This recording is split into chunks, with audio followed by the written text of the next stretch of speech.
हमारी इस रिवीजन की श्रृंखला में हम आज आगे बढ़ते हुए अब तक हमने ऐसे पॉलिटी कंप्लीट कर ली जितना हो सका इस सीमित समय के दौरान। उसके बाद हमने इतिहास के कुछ जो प्राचीन इतिहास है, मध्यकालीन इतिहास की जितनी भी चीज़ें जो इम्पोर्टेंट थी ज़्यादा, उनको भी कर लिया। अभी उसी चीज़ में हम आगे बढ़ते हुए थोड़ा धर्म सुधार आंदोलन में जा रहे थे, जहाँ पर हमने ब्रह्म समाज, आर्य समाज, इनके बारे में पढ़ा। आगे इम्पोर्टेंट है इसमें मुसलमान धर्म सुधार आंदोलन। तो मुसलमान धर्म सुधार आंदोलन के अंतर्गत अलीगढ़ आंदोलन है, ये बहुत महत्वपूर्ण आंदोलन था। इसके जो प्रवर्तक थे वो सर सैयद अहमद खां थे।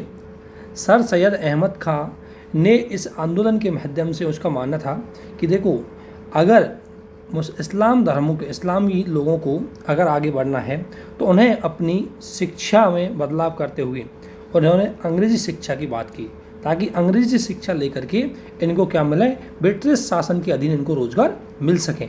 इसलिए इन्होंने अपने आंदोलन में अंग्रेज़ी शिक्षा और ब्रिटिश सरकार के सहयोग की बात की।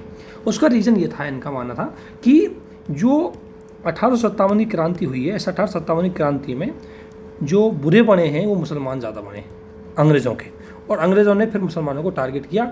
और सरकारी नौकरियों में अगर देखा जाए तो कहीं ना कहीं मुसलमानों का जो भागीदारी बहुत ही सीमित थी। उसका एक कारण था इनका शिक्षा का स्तर है वो सही नहीं था, इसलिए इसने अंग्रेज़ी शिक्षा की बात की और फिर ब्रिटिश सरकार के सहयोग देने की बात की, ताकि इनको क्या हो, इनको ब्रिटिश शासन के अधीन कुछ सरकारी नौकरियां मिल जाएं।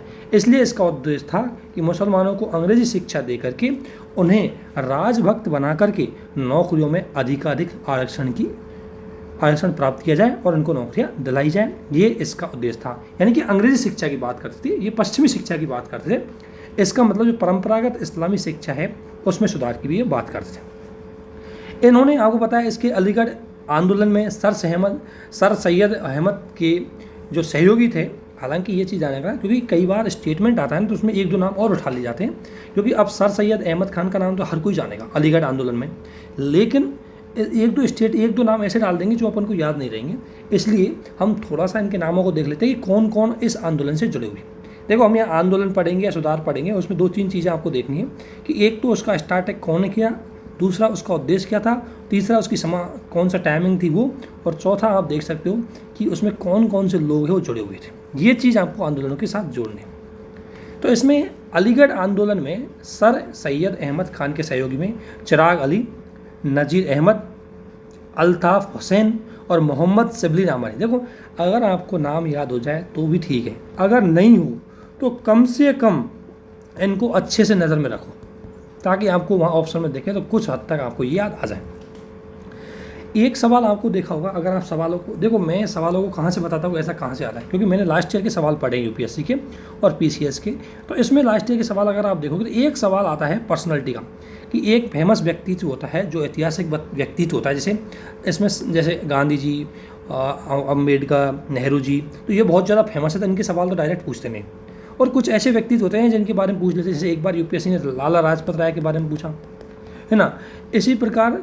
तो इसलिए एक थोड़ा सा इनका ध्यान रखना आप, कि थोड़ा सा कि कौन कौन है। तो इसमें सर सैयद अहमद खान के बारे में थोड़ी सी इन्फॉर्मेशन ले सकते हैं। हमने जैसे अभी थोड़ी देर अगले लास्ट वीडियो में हमने ब्रह्म समाज के अंतर्गत, ब्रह्म समाज, आर्य समाज में स्वामी दयानंद सरस्वती, राजा राय मोहन राय, इनके बारे में थोड़ी जानकारी ली। ठीक है, उसी प्रकार सर सैयद अहमद खान के बारे में लेते हैं। तो इनका जन्म 1817 में दिल्ली में हुआ।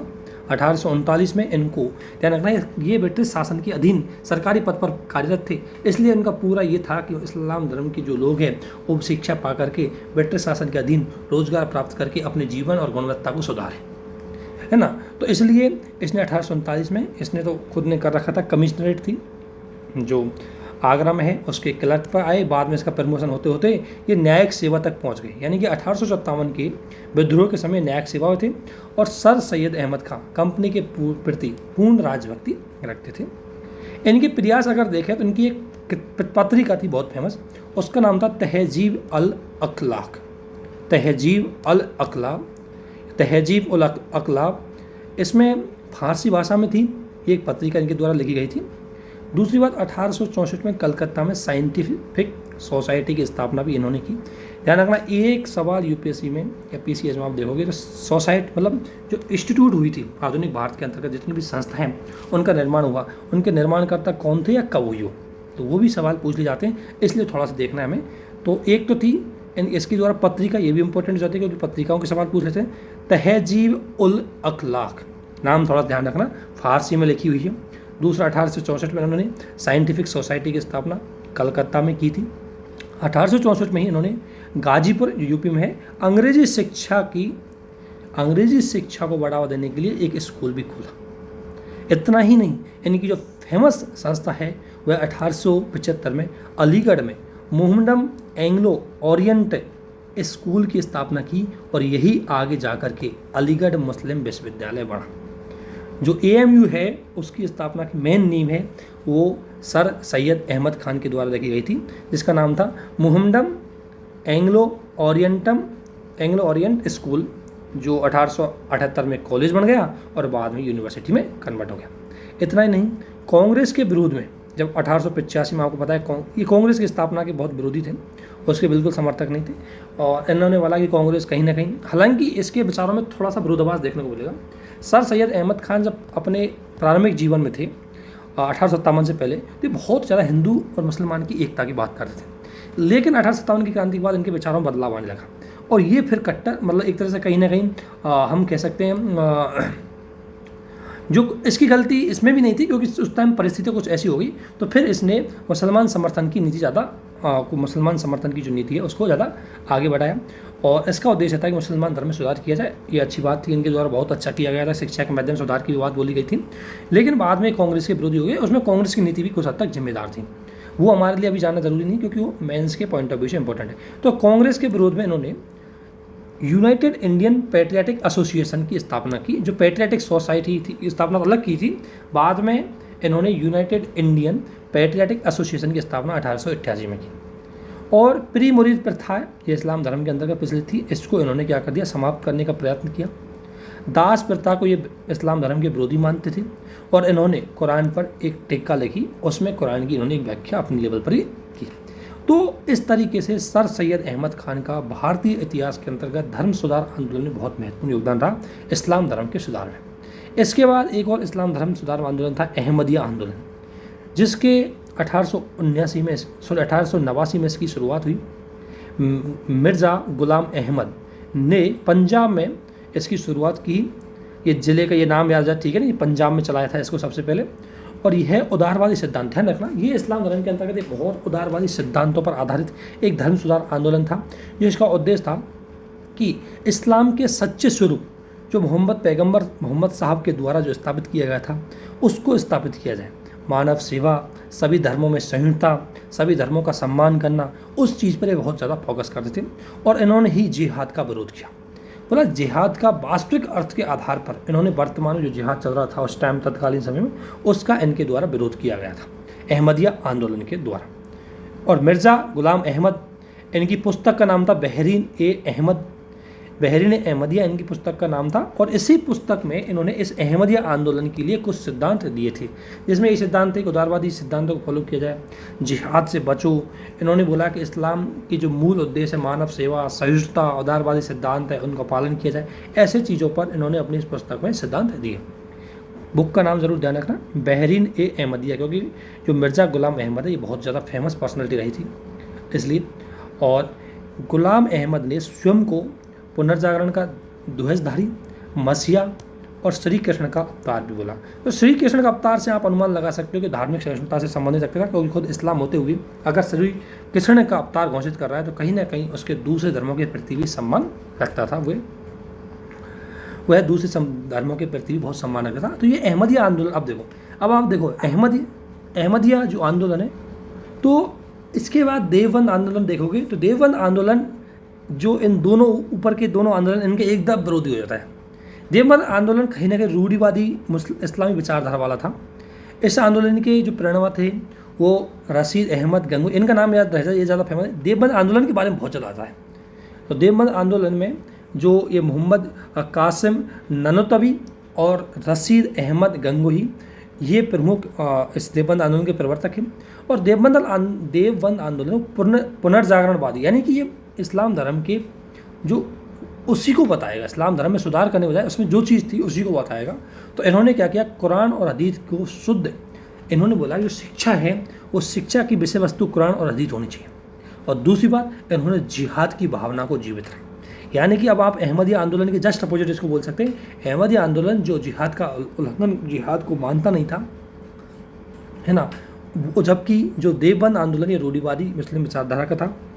इसमें एक चीज़ ध्यान रखना, उत्तर प्रदेश में आंदोलन हुआ और ये देवबंद जो विद्यालय की जो विचारधारा है उसी से ये आंदोलन बहुत ज़्यादा प्रभावित था। देवबंद विद्यालय की जो विचारधारा अगर आप देखोगे तो अंग्रेजी शिक्षा में पाश्चात्य संस्कृति पूर्णतः वर्जित थी। इन्होंने बोला कि इस्लाम में अंग्रेजी शिक्षा और पाश्चात्य संस्कृति है, यह है इस्लाम के मूल्यों नियमों के विरुद्ध है, ये कहीं ना कहीं हमारी संस्कृति के विरुद्ध है। इन्होंने बोला कि विद्यालय में इस्लाम धर्म की ही शिक्षा दी जाए, क्योंकि बच्चों में इस प्रकार की शिक्षा दे करके इस्लाम धर्म का नैतिक और धार्मिक पुनरुद्धार पर इन्होंने बल दिया। यानी कि इस्लामी शिक्षा की बात कर रही थी, जो परंपरागत इनकी शिक्षा थी। दूसरी बात, इन्होंने बोला कि विद्यार्थियों को सरकारी या सांसारिक जीवन से कोई लेन देन नहीं है। बोला कि सरकारी सेवा क्यों करनी है, उससे अच्छा सेवा है तो यह है कि इस्लाम धर्म को फैलाने के लिए स्वयं को धार्मिक नेता के रूप में प्रशिक्षित करें और फिर इस्लाम धर्म का प्रसार करें। ये देवबंद विद्यालय का ये था। देवबंद विद्यालय, ध्यान रखना, ये एक तो जो सर सैयद अहमद खान का जो आंदोलन था उसके कट्टर विरोधी थे।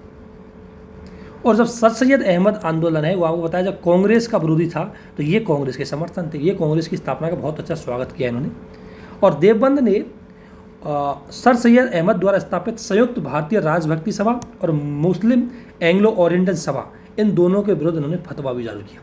मतलब ये उसके बहुत ज़्यादा विरोधी थे देवबंद विद्यालय। तो आपने 3 आंदोलन इस्लाम धर्म में देखा होंगे, इस्लाम धर्म सुधार के अंतर्गत देखे हैं। इसमें अलीगढ़ आंदोलन जो सर सैयद अहमद खान द्वारा पश्चिमी शिक्षा इस्लामी धर्म में सुधार, उदारवादी, इसमें समर्थक थे।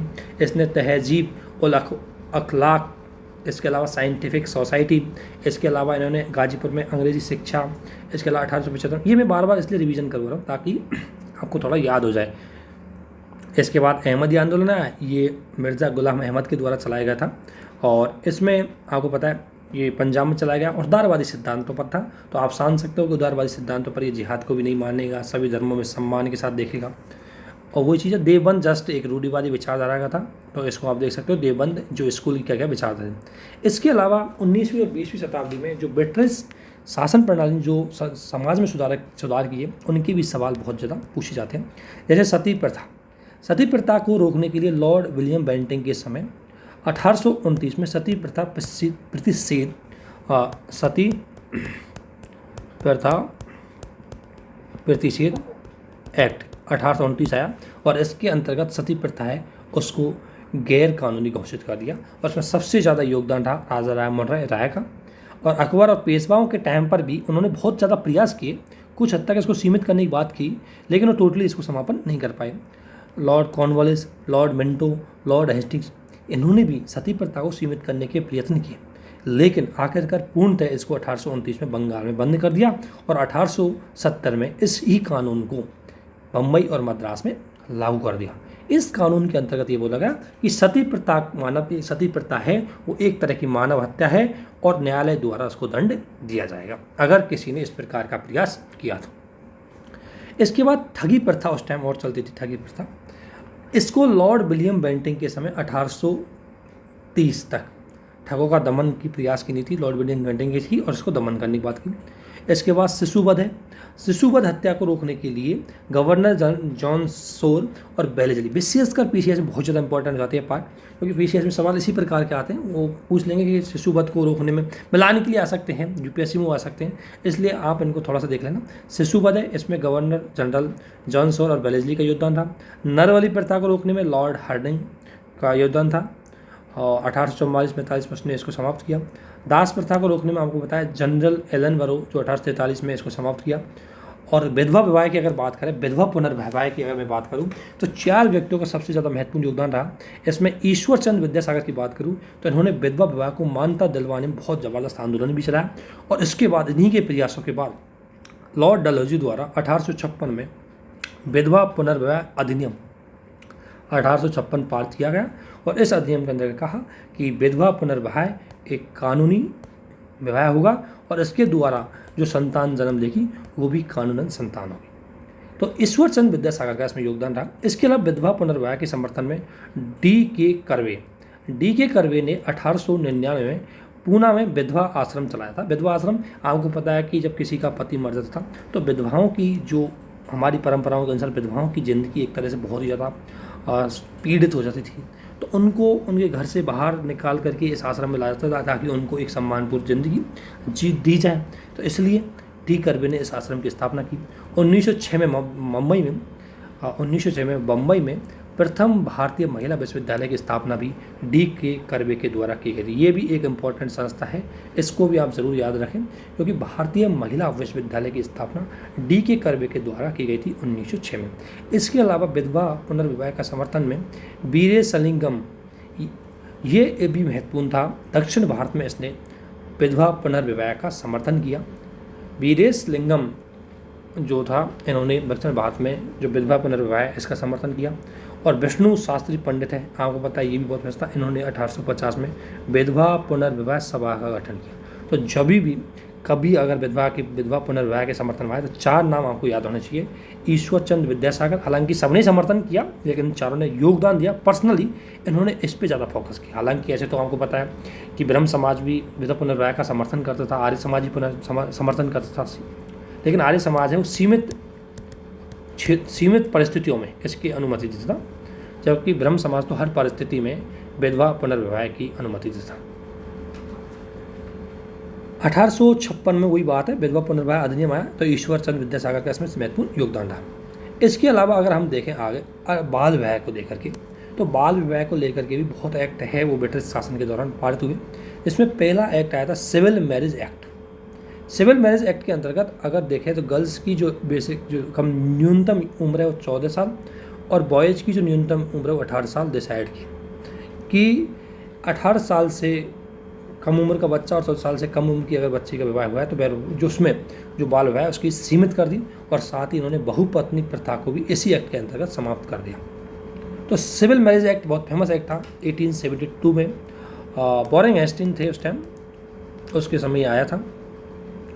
इसके बाद सम्मति आयु अधिनियम 1892, कंसेंट एज की बात जो हम करते हैं, इसमें ध्यान रखना अगर जैसे कोई जो जितनी भी महिलाओं के विरोध में प्रथाएं, जैसे सती प्रथा का नाम आया तो राजा राम मोहन राय का नाम होना चाहिए। जैसे विधवा पुनर्विवाह ईश्वर चंद्र विद्यासागर आ गया, तो उसी प्रकार बाल विवाह को पुरजोर विरोध करने में बहराम जी मालावारी का योगदान बहुत रहा और इन्हीं के प्रयास के बाद सम्मति आयु एक्ट 1892 को पारित किया गया था। इसमें लड़कियों के लिए विवाह की न्यूनतम उम्र है वो डिसाइड करी थी, कम से कम 12 साल होनी चाहिए। और बाल गंगाधर तिलक ने कुछ कारणों से इसका विरोध भी किया, लेकिन हम उनको नहीं देखेंगे उन कारणों को क्या है। लेकिन बाल गंगाधर तिलक द्वारा सम्मति आयु एक्ट 1892 का एक्ट का उन्होंने विरोध किया। इसका बहुत विश्लेषण करने पर पता लगता है, लेकिन अभी हमारे पास इतना टाइम नहीं है क्योंकि अभी हमारा फोकस प्री के हिसाब से, तो प्री में ऐसा विश्लेषण सवाल नहीं पूछा जाएगा। इसके बाद एक शारदा एक्ट है। शारदा एक्ट है, ध्यान रखना, अगर बाल विवाह को रोकने में एक तो बहराम जी मालावारी का हाथ तो ही है, हरविलास शारदा का महत्व बहुत ज़्यादा था। हरविलास शारदा के प्रयासों के बाद शारदा एक्ट 1929 को पारित किया गया था और इसमें 14 और 18 ये हो गई फीमेल की और ये हो गई मेल की, ये न्यूनतम जो आयु है विवाह के लिए निर्धारित की गई और इसी में विवाह को कानूनी, अगर इनसे कम उम्र का विवाह है उसको गैर कानूनी माना जाएगा। और इसके बाद भारत सरकार ने 1978 में इसी शारदा अधिनियम में संशोधन किया और उसके बाद 18 और 21 डिसाइड कर लड़कियों की 18 और लड़कों की 21 साल की उम्र है और न्यूनतम होनी चाहिए शादी के लिए, तभी जाकर के शादी के लिए योग्य माने जाएंगे। और हाल फिलहाल सरकार पुनः लड़के और लड़कियों की उम्र को बढ़ाने में, जो शादी के लिए न्यूनतम आयु है उसको बढ़ाने का भी प्रयास कर रही है, उस पर भी विचार कर रही है। इसके बाद और ज़्यादा फैक्ट है। इसके बाद इसमें हम आगे और फैक्ट देखें तो ये फैक्टों में देख सकते हैं सर सैयद द्वारा, ये आपने मैंने बताई दिया, इनको एक बार देख लेना, इनमें कोई ख़ास चीज़ ऐसी है नहीं। कि प्रथम भारतीय दैनिक जो इंडियन मिरर का संपादक केशव चंद्र सेन थे और स्वामी दयानंद सरस्वती प्रथम व्यक्ति थे जिसने स्वराज शब्द का पहली बार प्रयोग किया। इसके अलावा देखो कृषक और जनजातीय आंदोलन, हालांकि मैं इनको और आगे संक्षिप्त में लेके आऊँगा, लेकिन अब फेमस है उनको एक बार और लेते हैं, और मैं एक बार और लेके आऊँगा ताकि आपका रिवीजन और अच्छे से हो जाए। तो सन्यासी विद्रोह, देखो अब यहाँ जनजातीय आंदोलन, कृषक आंदोलन, हम इनको देखिए, इसमें आपको 2-3 चीज़ ध्यान रखनी। एक तो इनका ये टाइमिंग है, ये टाइमिंग आपको पता होनी चाहिए, क्योंकि यूपीएससी पूछ लेती है सीक्वेंस बताओ, या पीसीएस पूछ लेगा पहले कौन सा हुआ, तो सीक्वेंस आपको ये तो पता होना चाहिए। दूसरा, कारण तो लगभग सबके सेम रहेंगे। किसान आंदोलन के तो आपको पता है एक ही, आपको पता है एक ही, मतलब राजस्व की जो मांग है बहुत ज़्यादा हो जाती है, सूखा पड़ जाती है, रहम नहीं किया जाता, कर वसूलने की जो प्रोविज़न है वो बहुत ज़्यादा कठोर हो जाते हैं, तो इस पर किसान आंदोलन होगा। और जनजातीय आंदोलन में उनके जो सांस्कृतिक मामले हैं उनमें हस्तक्षेप करना, उनकी भूमि है उसको अधिग्रहण करना, बहाए लोग हैं उनका प्रवेश हो जाना उनके क्षेत्रों में, ये इनके नॉर्मल जो कारण है वो तो रहेंगे सबके। लेकिन और जो इस विद्रोह में जो कारण होंगे उनको एक बार थोड़ा सा नोटिफाइड करना है। जैसे अगर सन्यासी विद्रोह की बात करूँ तो एक तो इसमें आपको इम्पोर्टेंट ध्यान रखना है कि हुआ क्या था। तो बंगाल में हुआ था, और इसका विद्रोह करने वाले सन्यासी है वो शंकराचार्य के अनुयायी थे और गिरि संप्रदाय से संबंधित रखते थे। विद्रोह का कारण था तीर्थ यात्रा पर कर लगाया जाना, या तीर्थ यात्रा पर टैक्स लगा दिया, ये मेन कारण था। इसके बाद जब विद्रोह स्टार्ट हुआ तो इसमें कई और लोग शामिल हो गए, जैसे जो किसान है जिनको ज़मीन से बेदखल कर दिया वो भी इसमें शामिल हो गए, जो सिपाही है जो पहले राजा के अधीन काम करते थे अब वो ब्रिटिश शासन के अधीन आ गए तो उनको भी बहुत रोज़गार खोना पड़ा, तो उन्होंने भी, या कोई सत्ता, आपको पता है कि जब इन्होंने ब्रिटिश शासन के अंतर्गत, आपको पता है जब इस्तेमारी बंदोबस्त आई तो नए जमींदार आए, तो पुराने जमींदार हैं जो सत्ता उनकी हट गई थी, सत्ता को उनको छीन लिया गया था, वो भी इसमें शामिल हो गए, धार्मिक नेता भी इसमें शामिल हो गए। तो ये और पता होना चाहिए कि इस आंदोलन में शामिल थे कौन कौन।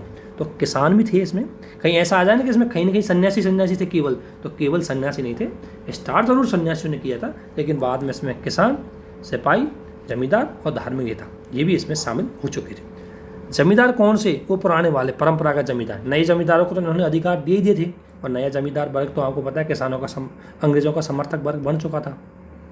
दूसरा, विद्रोह के प्रमुख नेता है इसमें फेमस है देवी चौधरानी और भवानी पाठक, इनका नाम तो आपको याद होना चाहिए। और विद्रोह की जो बात है वो बंकिम चंद्र चटर्जी ने आनंद मठ उपन्यास इसमें लिखी है, इसमें स्पष्ट रूप से बताई भी है।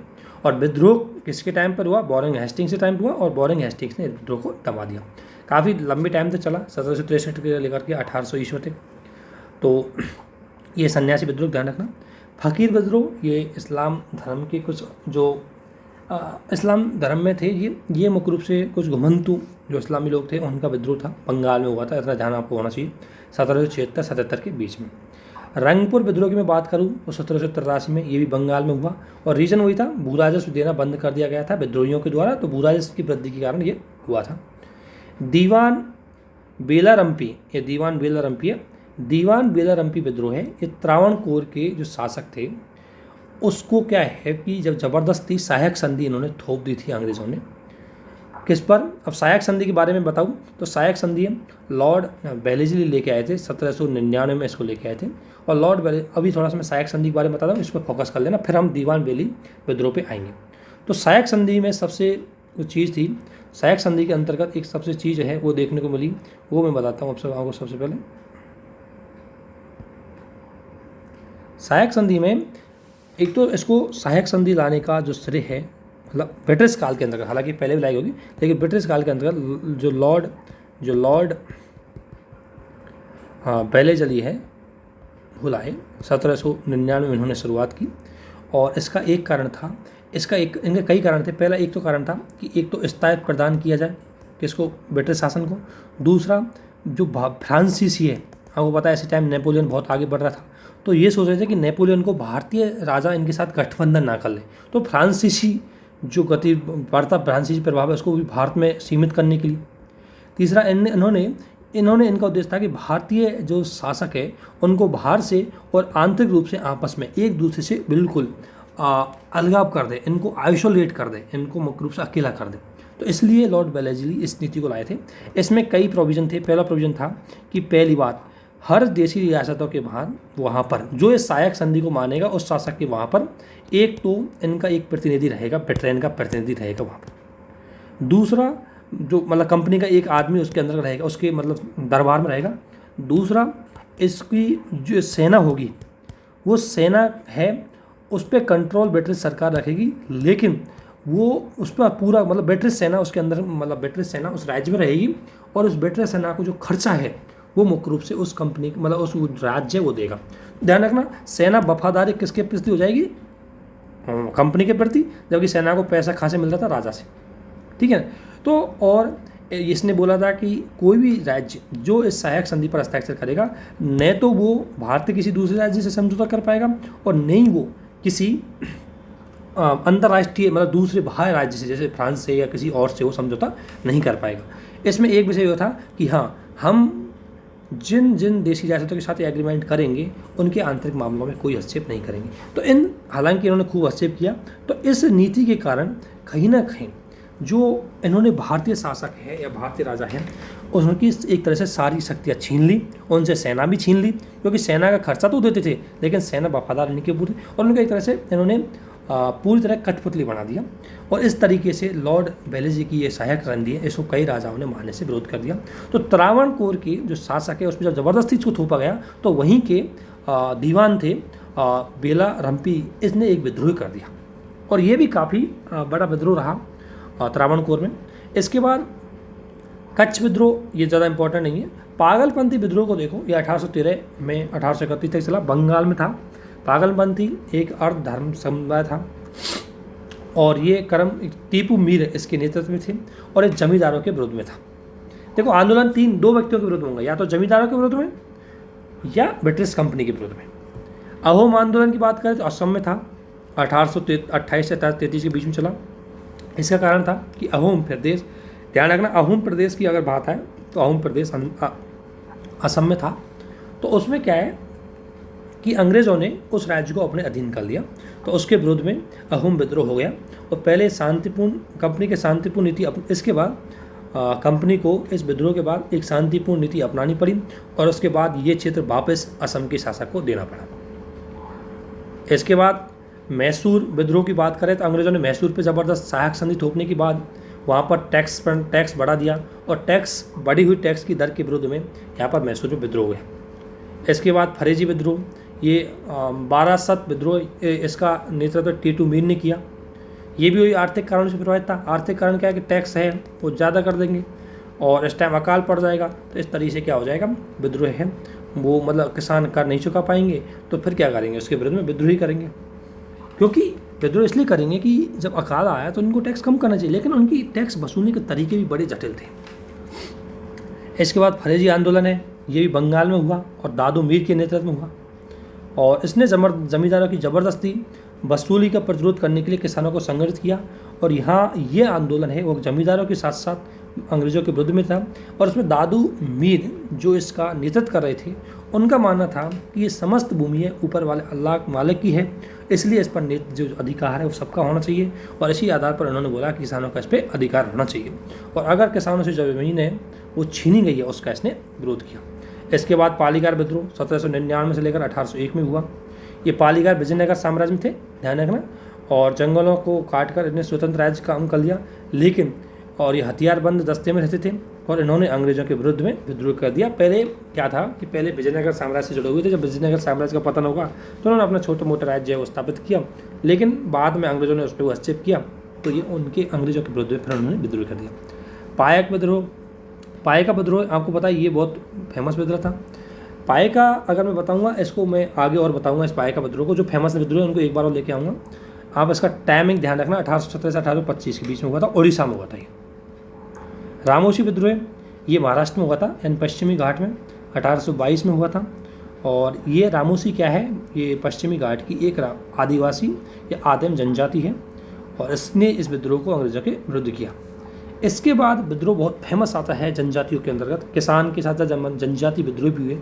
इसमें मुंडा विद्रोह बहुत ज़्यादा फेमस हो जाता है, जो छोटा नागपुर क्षेत्र है आज का, उसमें हुआ था 1895 से लेकर के 1901 के बीच में। आपको पता है इसका कारण था, एक तो इनकी जो खूट कट्टी पद्धति थी। खूट कट्टी की पद्धति में क्या है, सामूहिक खेती करते थे, कलेक्टिव खेती होती थी। लेकिन जब यहाँ पर जमींदार आए, महाजन आए और ठेकेदार आए, इन्होंने क्या किया कि यहाँ की ज़मीनें यहाँ के लोगों को मतलब शराब पिला करके या कुछ लोगों को ऋण दे करके ऋण की राशि को मैनिपुलेट किया और उसके बाद उनकी ज़मीन पर अपना अधिकार कर दिया। तो इससे क्या है कि ज़मीन का निजीकरण होने लगा। ठीक है। दूसरी बात, इसके अलावा यह आंदोलन आपको पता है सामाजिक, धार्मिक, राजनीतिक रूप से भी ले गया, क्योंकि यहाँ पर ईसाई धर्म आए, ईसाई मसंजे आए, उन्होंने यहाँ के लोगों को कन्वर्टिंग करवाया, तो उसके विरोध में भी आंदोलन हो गया। बिरसा मुंडा ने इस आंदोलन का नेतृत्व किया और अपने आप को भगवान का दूत घोषित किया और अपने समर्थकों को सिंह बोगा की पूजा करने की सलाह दी। बिरसा ने यह आंदोलन मुख्य रूप से, जो आपको पता है, जो भाई लोग आते थे उनको डेकू बोलते थे।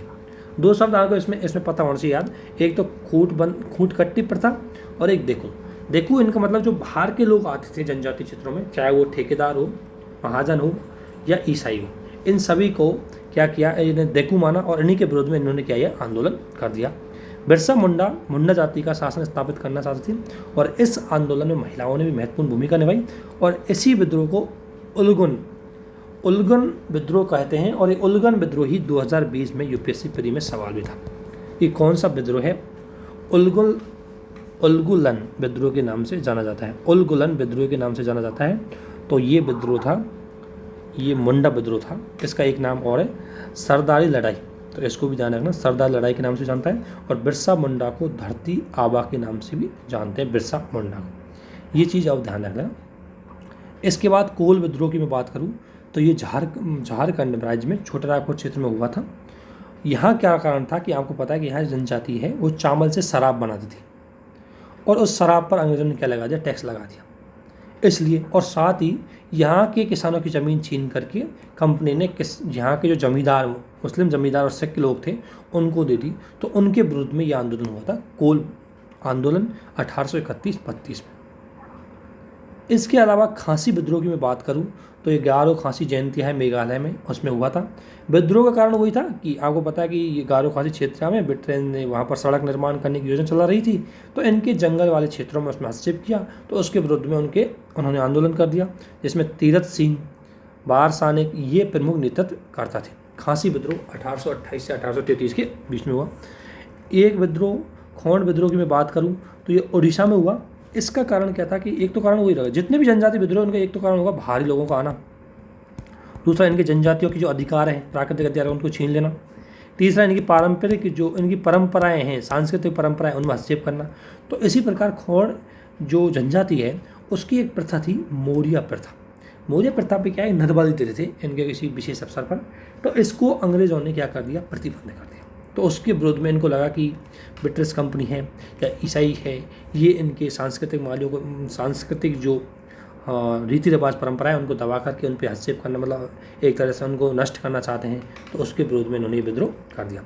इसके बाद आता है प्रमुख किसान आंदोलन। इनसे भी सवाल बहुत ज़्यादा पूछे जाते हैं यूपीएससी में। एक नील आंदोलन है, इसकी अवधि है आपको पता है 1859 से लेकर के 60 के बीच में, और ये बंगाल में हुआ।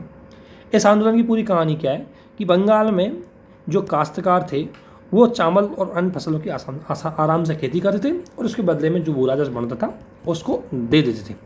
लेकिन जो नील बागानों की जो मालिक आए, उन्होंने भारत में नील बागानों में निवेश किया और भारत के इन किसानों से ज़बरदस्ती एक एग्रीमेंट करवा लिया, जिसे बोलता है ददनी प्रथा।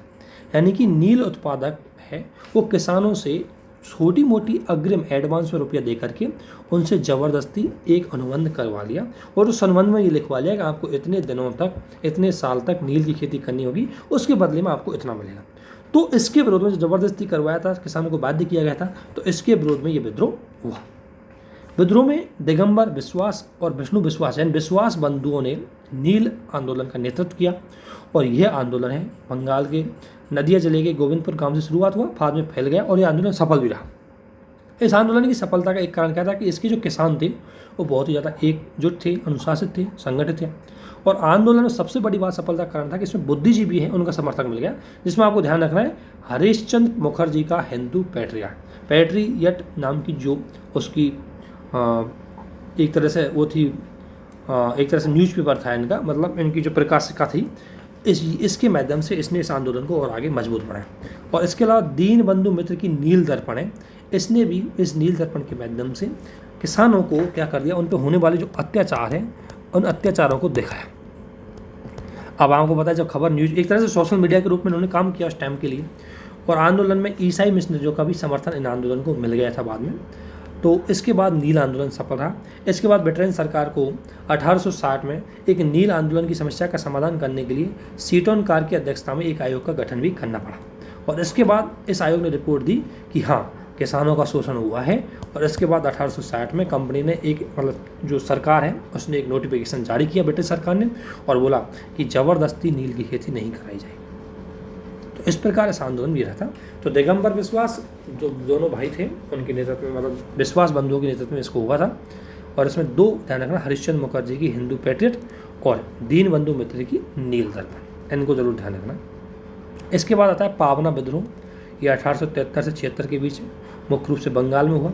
इसमें वही था कि जमींदारों द्वारा जो लगान की दरें वो बहुत ज़्यादा कर दी, और इसका नेतृत्व केशव चंद्र राय और ईशान चंद्र राय है, इनके द्वारा किया गया था। और इसको समर्थन मिला था बंकिम चंद्र चट्टोपाध्याय और रमेश चंद्र दत्त जैसे जो बुद्धिजीवी हैं उनका। और इस आंदोलन ने केवल जमींदारों के खिलाफ था, ये आंदोलन जमींदारों के खिलाफ था, पावना आंदोलन। और इन्होंने बोला कि ब्रिटिश शासन के खिलाफ नहीं था, क्योंकि ब्रिटिश शासन में तो अपना विश्वास भी रखते थे। दक्कन के उपद्रव की मैं बात करूँ तो दक्कन उपद्रव है ये महाराष्ट्र में हुआ। इसके रीजन कई थे। दक्कन उपद्रव का एक रीजन था रैयतवाड़ी व्यवस्था, क्योंकि रैयतवाड़ी व्यवस्था लागू की तो रैयत में डायरेक्ट टैक्स लिया जाता था किसानों से। अब फिक्स टैक्स था। अब मान लें किसी साल अकाल पड़ गया, अकाल हो गया तो किसानों की उपज हुई नहीं। अब किसानों की उपज नहीं हुई तो टैक्स तो चुकाना है, तो किसान गए किसके पास? साहूकार के पास। अब किसान जैसे ही साहूकार के पास गए, साहूकारों ने आपको पता है ब्याज तो ऋण तो दे दिया, लेकिन उसमें ब्याज की राशि है उसको बहुत ज़्यादा मैनिपुलेट किया, और इससे किसान इसमें नहीं चुका पाए। तो साहूकारों ने उनकी ज़मीनें वो जब्त कर ली और फिर इनके विरोध में आंदोलन कर दिया। हालांकि ये दक्कन विद्रोह में किसान हैं वो पहले कानूनी रूप से लड़े, लेकिन न्यायपालिका में चूंकि आपको पता है कि वो जमींदार है साहूकारों के पक्ष में निर्णय दिया, और इसके बाद में गुस्से में आकर के फिर उन्होंने दक्कन उपद्रव किया। इसलिए इन आंदोलन का जो फोकस था वो साहूकार और जमींदारों के विरुद्ध में था, और ये अहिंसक था, लेकिन बाद में हिंसक हो गया। और इसके बाद कंपनी को मजबूर होकर के, मतलब सरकार, ब्रिटिश सरकार को मजबूर होकर के दक्कन कृषक राहत एक्ट 1879 है उसको पारित करना पड़ा, और इस एक्ट के अंतर्गत किसानों को साहूकारों से सुरक्षा दी गई। ये बहुत सक्सेसफुल रहे कुछ एक्ट, ऐसा नहीं, कुछ आंदोलन सक्सेसफुल भी रहे। इसके बाद आपको पता है मोपला जो विद्रोह आता है 1921 में हुआ, मालाबार तट केरल के पास हुआ था। मोपला मालाबार तट में रहने वाले गरीब किसान थे, और ये सामान्यतः सब मुसलमान थे, और यहाँ पर जो जमींदार थे वो हिंदू थे। इसलिए ये आंदोलन जल्दी ही सांप्रदायिक रूप ले चुका था, यानी किसान हैं वो जब मुसलमान थे और जो हिंदू थे वो जमींदार थे, और इसीलिए ये आंदोलन है वो जल्दी ही किसका रूप ले गया? सांप्रदायिक रूप ले गया। इसमें जाना का नम्बूदरी शब्द बहुत आएगा। नम्बूदरी शब्द का मुख्य उद्देश्य था कि जो उच्च वर्ण के जो हिंदू संपन्न जमींदार थे जिन्हें प्रशासन का संरक्षण प्राप्त था, मतलब ब्रिटिश प्रशासन का संरक्षण प्राप्त था, तो वो मालाबार क्षेत्र में उन्हें नंदुवरी कहते थे।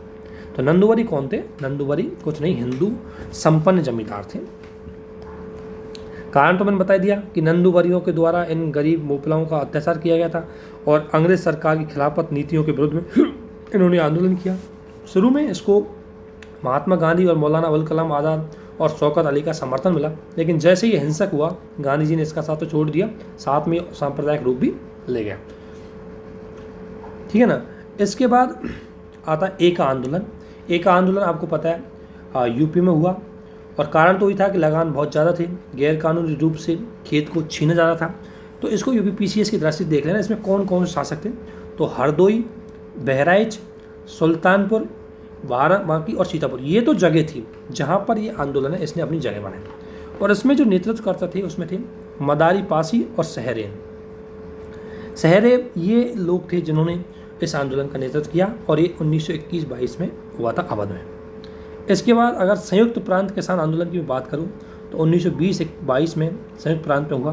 कारण अगर आप इसको देखोगे तो कारण था आगरा और अवध में जमींदारों एवं सरकारों द्वारा किसानों का बहुत ज़्यादा शोषण हुआ। कैसे कि विभिन्न प्रकार की प्राकृतिक आपदाओं की वजह से फसलें तो नष्ट हो गई, और फसलें नष्ट होने के साथ ही उन्होंने टैक्सेशन और बढ़ा दिया, और इससे किसानों ने गुस्सा होकर के इनके विरुद्ध में ये आंदोलन कर दिया। इसके बाद आपको देखने को मिलेगा उत्तर प्रदेश किसान सभा। इसकी स्थापना 1818 में हुई थी, और इन्होंने क्या किया, अवध में किसानों को संगठित करने के लिए, ध्यान रखना किसान आंदोलन से जुड़े हुए लोगों का नाम भी आपको पता होना चाहिए। तो गौरी शंकर मिश्र ये किसान आंदोलन से जुड़े हुए थे। इंद्र नारायण द्विवेदी ये भी किसान आंदोलन से जुड़े हुए थे, और मदन मोहन मालवीय ये उत्तर प्रदेश जो किसान सभा है उसकी स्थापना में ये जुड़े हुए थे। तो उत्तर प्रदेश किसान सभा की अगर मैं बात करूं तो उसमें गौरी शंकर मिश्र, इंद्र नारायण द्विवेदी और मदन मोहन मालवीय के प्रयास से उत्तर प्रदेश किसान सभा की स्थापना अवध में की गई थी। अवध किसान सभा की स्थापना 1920 में हुई थी। ये कुछ संस्थाएं भी आ गई, इनका भी ध्यान रखना। अवध किसान सभा की स्थापना 1920 में हुई, बाबा रामचंद्र ने की थी, जो महाराष्ट्र में थे लेकिन उन्होंने आंदोलन मतलब यूपी में चलाया था।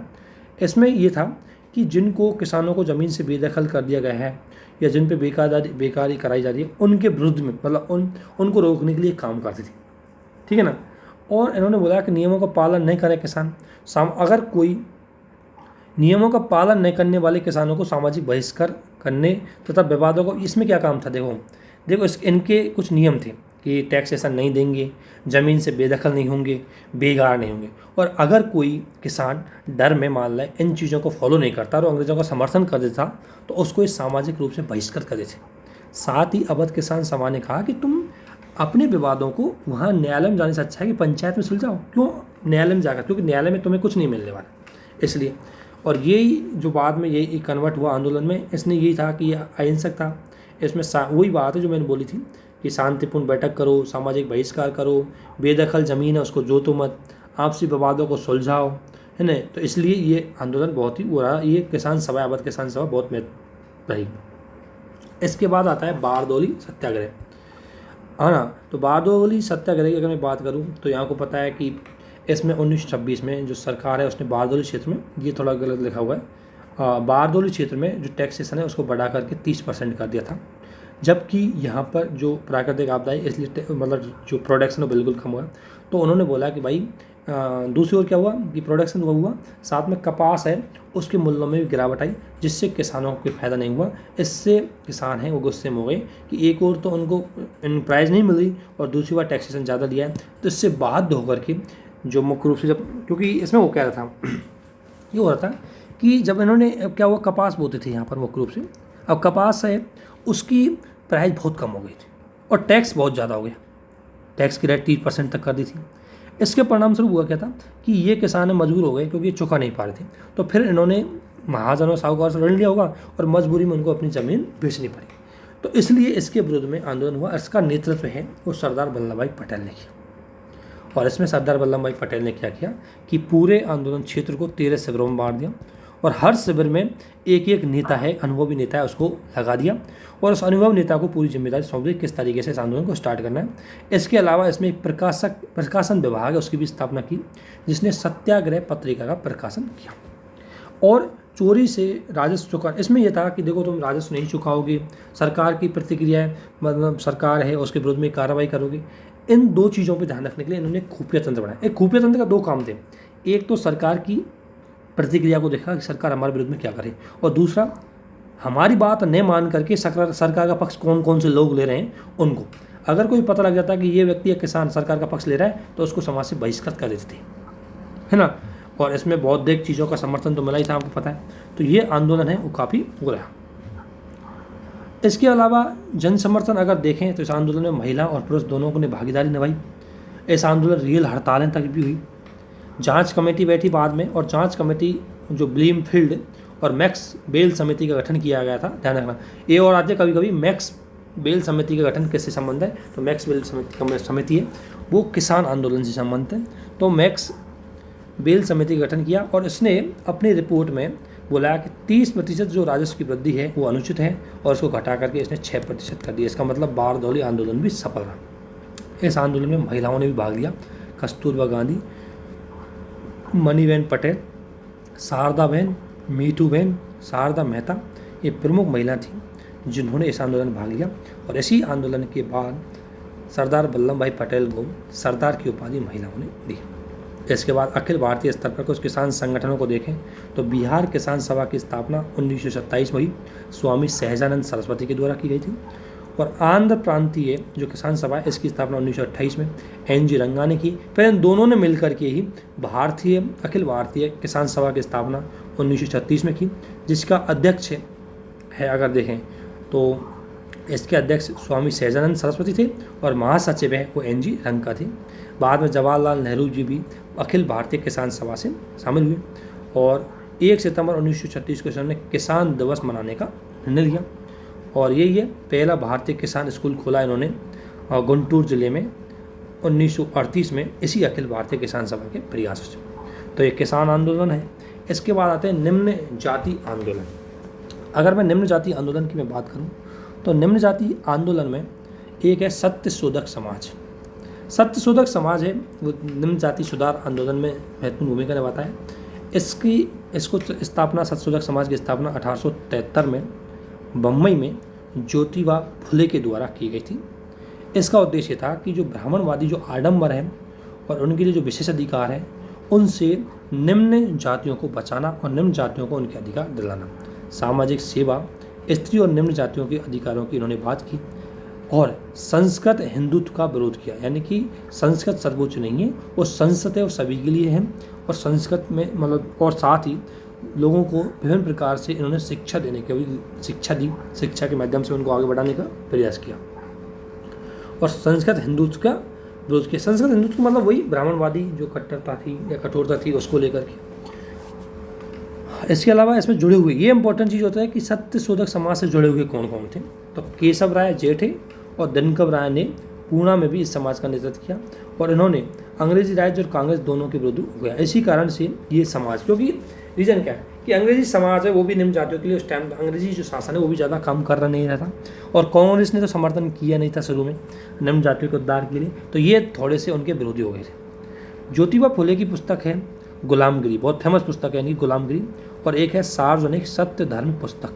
सार्वजनिक सत्य धर्म पुस्तक है, ये भी बहुत फेमस है। और ज्योतिबा फुले ने ब्राह्मण के प्रतीक राम के विरोध में राजा बलि को अपना आंदोलन का प्रतीक बनाया। राजा बलि है उसको आंदोलन का प्रतीक बनाया। इसके बाद डॉक्टर अंबेडकर आपको पता है दलितों की सुधार में बहुत महत्वपूर्ण भूमिका निभाई। इनकी कोई संस्थाएं ये सवाल पूछ लेते हैं इनको कि कौन कौन से संगठन का इन्होंने कब कब किया। तो 1920 में सबसे पहले इन्होंने all India depressed class federation की स्थापना की 1920 में। इसके अलावा 1924 में इन्होंने बहिष्कृत हितकारिणी सभा की स्थापना की। 1927 में समाज समता संघ की स्थापना की। 1942 में अनुसूचित जाति परिसंघ है इसकी स्थापना की। और अंबेडकर आपको पता है निम्न जातियों के लिए पृथक निर्वाचिका की बात करते थे। और हालांकि 1932 में सांप्रदायिक पंचायत के अंतर्गत जो हुआ था उसमें ब्रिटेन के लोगों ने मतलब ब्रिटिश सरकार है उसने भारतीयों के लिए मतलब दलितों के लिए पृथक निर्वाचिका की बात की, लेकिन गांधी जी के विरोध के बाद उसको क्या करना पड़ा, गांधी जी के विरोध के बाद उसको रोकना पड़ा। इसके बाद डॉक्टर अंबेडकर ने हिंदू धर्म को त्याग दिया और बौद्ध धर्म को ग्रहण किया। डॉक्टर अंबेडकर ने अछूतों के हिंदुओं को सामाजिक सुधार की बात की, मजदूरों के हितों की रक्षा की, कांग्रेस का वो कई कांग्रेस और ब्रिटिश शासन कांग्रेस का विरोध किया। एक चीज़ और ध्यान रखना, ये ब्रिटिश साम्राज्यवाद के ऐसा नहीं कि बहुत ज़्यादा पक्षपाती थे, लेकिन हाँ ब्रिटिश साम्राज्य के थोड़े से समर्थक इसलिए थे क्योंकि इनका मानना था कि ब्रिटिश शासक ही है जो दलितों को इस पिछले 2000 जो साल है इनकी जो गुलामी है उससे मुक्त करवा सकता है, जो ब्राह्मणवादी व्यवस्था के अंदर का जो दलितों की गुलामी है उससे दूर करवा सकता है। इसलिए ये ब्रिटिश साम्राज्यवाद के थोड़ा सा समर्थन करते थे। इसके बाद अरब्बीपुरम आंदोलन की मैं बात करूं, ये भी केरल में हुआ था और नारायण गुरु के द्वारा आंदोलन किया गया था। इसका उद्देश्य था कि निम्न जाति कि जो दलित हैं, निम्न जाति के लोग हैं, उनको धार्मिक छूट दी जाए। धार्मिक छूट का मतलब है उनको मंदिरों में प्रवेश की छूट दी जाए, ठीक है। और नारायण गुरु का जो एक नारा था कि मानव के लिए एक धर्म, एक जाति और एक ईश्वर होना चाहिए। इसी को दूसरी चीज़ तरह से बोला इन्हीं के शिष्य ने, अयप्पन राजराजन ने बोला कि मानव का न कोई धर्म है, न कोई जाति है और न ही कोई ईश्वर है, अर्थात सभी समान है। बात इसकी है, लेकिन उसको दूसरे रूप में इन्होंने बोला। इसके बाद जस्टिस आंदोलन आता है, वो भी 1916 और 17 में होता है। जस्टिस आंदोलन मद्रास में था और इसके जो नेता है CN मुदलियार, TM नायर ये थे। और इस आंदोलन में धनवान जमींदार और व्यापारी लोग शामिल हो गए और इन्होंने ब्राह्मणवादी व्यवस्था उसका विरोध किया, क्योंकि गैर ब्राह्मणों की तुलना में ब्राह्मणों को सरकारी नौकरियों में ज़्यादा भागीदारी थी, उनका ज़्यादा प्रतिनिधित्व था, तो इसलिए जस्टिस आंदोलन आया। फिर आता है आत्मसम्मान आंदोलन है, ये तमिलनाडु में हुआ, 1926 में शुरू किया गया था। और EV रामास्वामी नायकर यानी पेरियार या ऐसे ही EV रामास्वामी नायकर बोलते थे, इसने किया। इसका मुख्य उद्देश्य था कि निम्न जाति के लोगों को अधिकार मिले वो बिना ब्राह्मणों की सहायता से विवाह करें, मंदिरों में जाएं, है ना। मनुस्मृति के खिलाफ भी इन्होंने क्या किया, आचरण किया, क्योंकि मनुस्मृति कट्टर जाति प्रथा का समर्थन करती है इसलिए, और उसमें दलितों को बहुत निम्न स्थान दिया गया है। और इसका उद्देश्य निम्न जाति के समाज में उचित सम्मान दिलाना, यानी कि जो दलित है या निम्न जाति के लोग हैं उनको सम्मान दिलाना जाए। उसी नाम पर यह नाम पड़ा आत्मसम्मान आंदोलन, जो तमिलनाडु में ईवी रामास्वामी नायकर के द्वारा किया गया था। वायाकोम सत्याग्रह ये भी रामास्वामी नायकर के द्वारा किया गया था, त्रावणकोर में किया गया था। और इसका भी उद्देश्य वही था कि जो हरिजन है उनको मंदिर में प्रवेश न करने की वजह के विरुद्ध में, ये क्यों नहीं करने दिया जा रहा, उसके विरुद्ध में आंदोलन चला। इसके बाद आ रहा है गुरु वायर सत्याग्रह, 1931 में हुआ। ये भी आपको पता है हरिजनों और निम्न जातियों के उद्धार के लिए था। के कलप्पन थे, उन्होंने आवरण अनशन किया। बाद में गांधी जी ने उनको आश्वासन दिया कि वो भी इनके विरोध में, मतलब जो दलितों के लिए, निम्न जातियों के लिए काम करेंगे। और इसके बाद गांधी जी खुद दलित उद्धार के रूप में भूमिका निभाना चालू कर दिया। और ये इसी आंदोलन से जुड़े हुए आपको पता है ए के गोपालन, ये आपने सुना होगा, पॉलिटी में केस भी आया। ए के गोपालन, वो ए के गोपालन यही थे। और बी सुब्रमण्यम और के पिल्लाई, ये इस आंदोलन से जुड़े हुए थे गुरु वायर सत्याग्रह से। इसके बाद तो आपको पता है ज़्यादा, अगर और फैक्ट देखें पीसीएस की दृष्टि से, तो मजदूरों की पहली हड़ताल 1877 में नागपुर एक्सप्रेस मिल में हुई। भारत में प्रथम मजदूर संगठन बॉम्बे मिल हैंड्स एसोसिएशन था, जिसकी स्थापना एम लोखंडी के द्वारा की गई थी। इसके बाद मद्रास श्रमिक संघ है, इसकी स्थापना बीपी वाडिया के द्वारा 1918 में की गई। अहमदाबाद टेक्सटाइल लेबर एसोसिएशन की स्थापना आपको पता है गांधी जी के ट्रस्टी सिद्धांतों पर गांधी जी ने की 1918 में। ऑल इंडिया ट्रेड यूनियन है, इसकी स्थापना 1920 में की गई थी। NS जोशी थे इसके स्थापक, अध्यक्ष लाला लाजपत राय और उपाध्यक्ष है वो जोसेफ थे इसके, और महामंत्री है और दीवान चमनलाल थे। और NM जोशी ने अंतर्राष्ट्रीय श्रम संगठन बनाने पर इसको जोर दिया गया था। इसके अलावा एक जो संगठन है और है, ये थोड़ा सा इंपॉर्टेंट है पीसीएस के लिए, इनको जरूर देख लेना। और यूपीएससी में वो आते हैं, बहुत ज़्यादा यूपीएससी में संस्थाओं के सवाल आते हैं, पिछले सालों से आ रहे हैं, इसलिए देखना है इसको। तो इंडियन ट्रेड यूनियन फेडरेशन से जुड़े हुए नेता कौन कौन से, याद होना चाहिए। तो NM जोशी और BB गिरी थे। और ये ऑल इंडिया ट्रेड यूनिट के इसका विभाजित होकर के अस्तित्व आई। और रेड ट्रेड यूनियन कांग्रेस, ये भी उसी से विभाजित होकर आई, ठीक है ना। और इसके देश पांडे के नेतृत्व में इसका गठन किया। और इसके अलावा आता है Indian national trade union Congress है, इसकी स्थापना 1947 में की गई थी। वल्लभ भाई पटेल, BB गिरी और प्रथम अध्यक्ष पटेल थे इसके। तो ये Indian national trade union Congress भी, ये भी बहुत इंपॉर्टेंट है, इसको भी एक बार देख लेना। तो ये विभिन्न प्रकार की संस्थान है जो हमने इसके अंतर्गत की। अब आधुनिक भारत के अंतर्गत थोड़ा सा और आगे आएंगे हम, तो उसको हम आगे पढ़ते हैं। ज़्यादा नहीं, शॉर्टकट में लेके आ रहे हैं उसको। जो चीज़ उसमें बताने योग्य नहीं होगी उनको हम आपको मना कर देंगे कि ये चीज़ आपको नहीं पढ़नी है। तो अभी इतना ही करते हैं। Okay, thank you.